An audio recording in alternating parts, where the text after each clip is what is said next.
नमस्कार दोस्तों। आज हम एक नया अध्याय शुरू करने जा रहे हैं जिसका नाम है तत्वों का आवर्त वर्गीकरण। ये इस वीडियो का पहला भाग होने वाला है। तो चलिए देखते हैं इस भाग में हम क्या जानने वाले हैं। इस भाग में हम बात करने वाले हैं डॉबे-राइनर के ट्रिक की। परंतु डॉबे-राइनर के ट्रिक की बात करने से पहले चलिए जान लेते हैं कि इस पूरे अध्याय में हम बात किस बारे में करने वाले हैं। दरअसल ये जो अध्याय है ये बहुत ही ज़्यादा महत्वपूर्ण है इस वे में कि इस अध्याय से आपको समझ में आता है कि एक जो वैज्ञानिक होता है उसको कितनी प्रॉब्लम्स से गुजरना पड़ता है और कितने ज़्यादा कोशिशों के बाद फाइनली हमें हमारा रिजल्ट मिल पाता है। यानी कि कितनी बार एक साइंटिस्ट फेल होता है और किस तरीके से हम अपने काम को फिर भी जारी रखकर फाइनली एक आउटपुट ला पाते हैं, इस बारे में हम समझेंगे। तो इस वीडियो में हम बहुत सारे साइंटिस्ट की बात करेंगे और जानेंगे कि उन्होंने तत्वों का जो वर्गीकरण था उसको किस तरीके से किया और किस तरीके से हमारे पास अंत में एक सारणी आई जिससे हम आजकल अपना वर्गीकरण देखते हैं। तो चलिए शुरुआत करते हैं सबसे पहले एक सवाल से, और सवाल ये है कि आखिर वर्गीकरण होता क्या है। अब वर्गीकरण की बात की जाए तो इसका नॉर्मल सा मतलब है कि समूहों में विभाजन। अब अध्याय का नाम है तत्वों का आवर्त वर्गीकरण, यानी कि हम यहाँ पर तत्वों के वर्गीकरण की बात करने वाले हैं। तो चलिए जानते हैं कि आखिर हमें इसकी ज़रूरत क्यों पड़ती है। अब जाहिर सी बात है, अगर हम वर्गीकरण नहीं करते हैं तो कोई दिक्कत हो रही होगी, इसी वजह से हमने वर्गीकरण किया होगा। तो चलिए समझते हैं कि आखिर वो दिक्कत क्या थी जिसकी वजह से हमें ये वर्गीकरण करना पड़ा। तो इसे समझने से पहले एक बात जान लीजिए कि हमारे पास लगभग 118 तत्व हैं जिसके बारे में हम जानते हैं।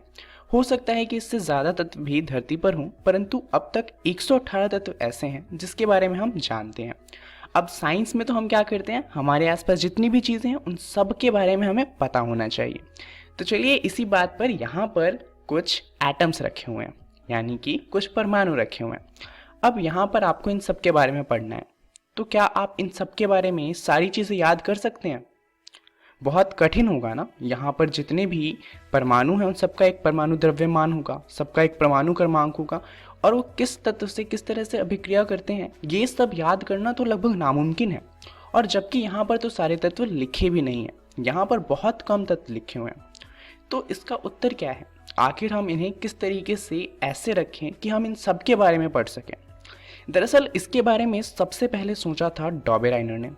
डॉबे-राइनर ने ये सोचा था कि अगर हम सभी तत्वों को छोटे छोटे ग्रुप में विभाजित कर दें तो उससे क्या होगा कि हमें सिर्फ एक ग्रुप के बारे में पढ़ना पड़ेगा, और जब हम ग्रुप के बारे में पढ़ लेंगे तो उस ग्रुप के अंदर जो जो चीज़ें होंगी हमें उन सब के बारे में पता चल जाएगा। जैसे कि यहाँ पर मान लीजिए अगर हम इस पर्टिकुलर ग्रुप की बात करें तो इस ग्रुप के अंदर हम देख सकते हैं कि जितने भी परमाणु हैं वो सारे के सारे कौन से हैं, सारे के सारे नोबल गैस हैं। अब नोबल गैस के बारे में हम क्या जानते हैं, हम जानते हैं कि इनका जो अष्टक होता है वो पूर्ण होता है। यही कारण है कि ये बहुत कम अभिक्रिया करते हैं, क्योंकि जितने भी परमाणु हैं वो सिर्फ इसलिए अभिक्रिया करते हैं क्योंकि इन्हें अपना अष्टक पूर्ण करना होता है। अब इनका अष्टक पहले से ही पूर्ण है, इस वजह से अभिक्रिया करते ही नहीं है। उसके अलावा ये कम प्रतिक्रियाशील होते हैं। जाहिर सी बात है, अगर इनका अष्टक पूरा है तो ये प्रतिक्रिया तो करेंगे ही नहीं। और तीसरा हमें पता चलता है कि ये सारे के सारे गैस अवस्था में होते हैं। तो अब यहाँ पर देखिए, यहाँ पर तो सिर्फ 3 नोबल गैस लिखे हुए हैं, परंतु अगर हम नोबल गैस की बात करें तो जितने भी परमाणु नोबल गैस में आते हैं उन सब में ये गुण होंगे। तो इसका मतलब हम क्या कर सकते हैं, हम सिर्फ नोबल गैस के बारे में पढ़ लेंगे और उससे हमें पता चल जाएगा कि जितने भी नोबल गैस हैं उन सब में कौन से गुण होंगे। इससे हमें फ़ायदा क्या होगा कि हमें सारे के सारे नोबल गैस के बारे में अलग से नहीं पढ़ना पड़ेगा। तो ऐसे वर्गीकरण के बारे में सबसे पहले सोचा था डॉबे-राइनर सर ने। अब ये बात आती है कि आखिर ये कितना कठिन होगा। दरअसल हमने तो ये सोचा कि ग्रुप में विभाजित कर देते हैं, डॉबे-राइनर ने भी यही सोचा था। तो आखिर इतनी बड़ी क्या दिक्कत है विभाजित करने में। दरअसल ये काम बहुत ज़्यादा कठिन है, क्योंकि डॉबे-राइनर जो थे, उसके बाद न्यूलैंड्स ने और मेंडेलीव ने और बहुत सारे अन्य वैज्ञानिक जो थे उन्होंने कोशिश करी कि इनको वो ग्रुप में विभाजित कर सकें, परंतु वो सारे के सारे असफल रहे। और अंत में हेनरी ने हमें एक सॉल्यूशन दिया जिसे हम आज तक इस्तेमाल करते हैं, परंतु उसमें भी कुछ दिक्कतें हैं। तो चलिए इस सफ़र को शुरू करते हैं, जहाँ पर हम जानेंगे कि किस तरीके से सारे के सारे जो वैज्ञानिक थे उन्होंने मेहनत करी और अंत में जाकर हमें हमारी आवर्त सारणी मिली। डॉबे रायनर की पहले बात कर लेते हैं।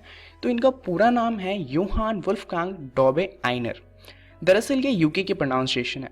दरअसल ये जो साइंटिस्ट हैं वो जर्मनी के हैं और इनके नाम में बहुत दिक्कत होती है, तो यूके वाले इसे प्रोनाउंस करते हैं डॉबे आइनर। वहीं पर जो इंडियंस हैं वो इन्हें प्रोनाउंस करते हैं डॉबे राइनर। तो आप दोनों में से किसी का भी इस्तेमाल कर सकते हैं, परंतु कोशिश कीजिएगा कि आप इंडियन इंग्लिश का इस्तेमाल करें, जो कि है डॉबे राइनर। तो चलिए अब जान लेते हैं थोड़ा सा इनके बारे में। दरअसल ये जो हैं ये जर्मनी से हैं और इन्होंने सबसे पहले औषधि विज्ञान की पढ़ाई करी थी।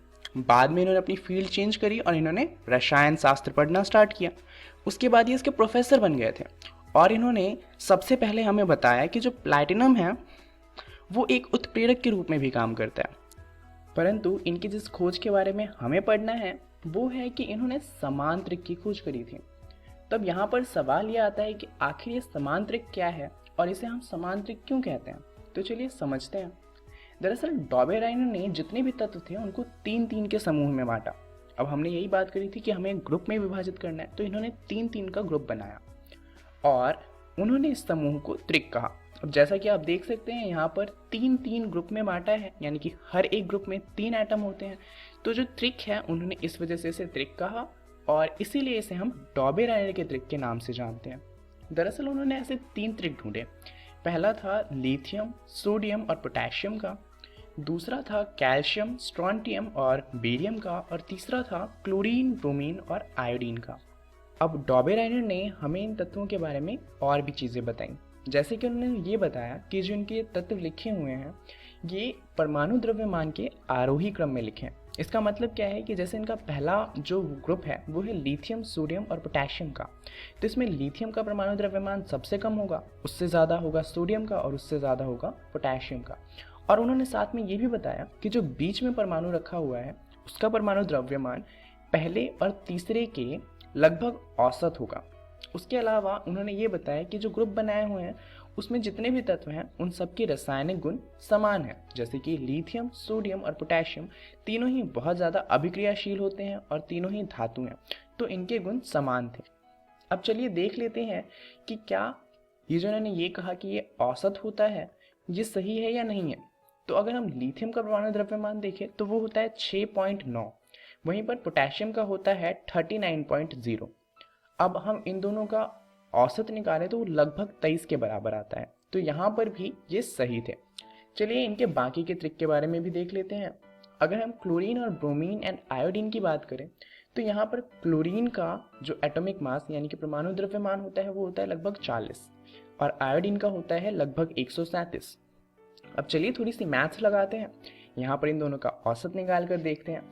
तो 40.1 और 137.3 का औसत निकाले तो वो आता है 88.7 और जो बेरियम है उसका जो परमाणु द्रव्यमान होता है वो होता है 87.6, तो लगभग बराबर ही है।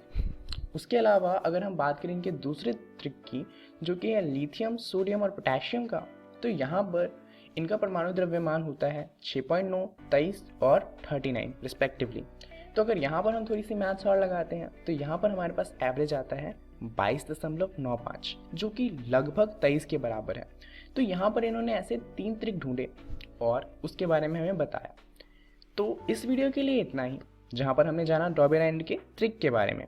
अब ये बहुत अच्छा ट्रिक उन्होंने बना कर दिया हमें, परंतु अगली वीडियो में हम जानेंगे कि उनके जो ये बहुत अच्छे ट्रिक हैं उसमें क्या परेशानी है। दरअसल जितने भी साइंटिस्ट थे जो उस समय थे उन्होंने कहा कि इनका जो ये ट्रिक है वो ज़्यादा अच्छा नहीं है और इसे रिजेक्ट कर दिया।